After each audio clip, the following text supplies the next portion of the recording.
सुप्रभात बच्चों, हमने गद्य में पाठ लहसा की ओर पढ़ा था।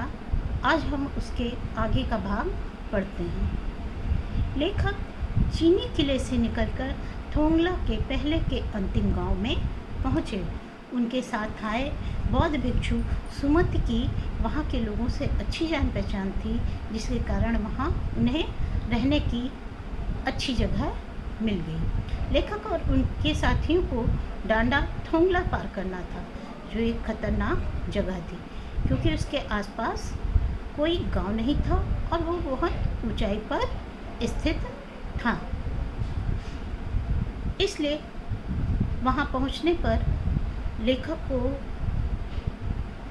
परेशानियां हुई और तब लेखक ने सुमति से घोड़ों की व्यवस्था करने को कहा।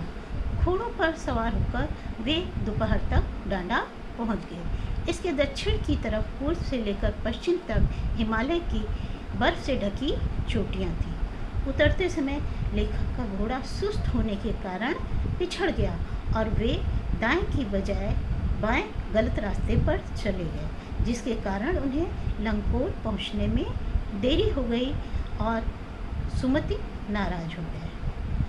सुमति का गुस्सा जितनी जल्दी आता था उतनी जल्दी ठंडा भी हो जाता था।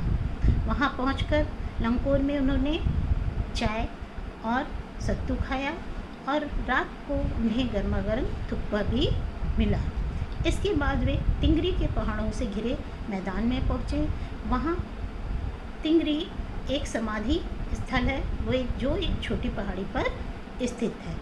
तिब्बत की ज़मीन छोटे बड़े जागीरदारों में बटी थी। इन जागीरों का काफ़ी हिस्सा मठों विहारों के हाथ में था।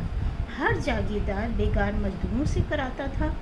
उसका प्रबंधक भिक्षु राजा की तरह सम्मान पाता था। लेखक और सुमति शेखर विहार पहुँचे, जिसका मुखिया भिक्षु नम से एक भद्र पुरुष था।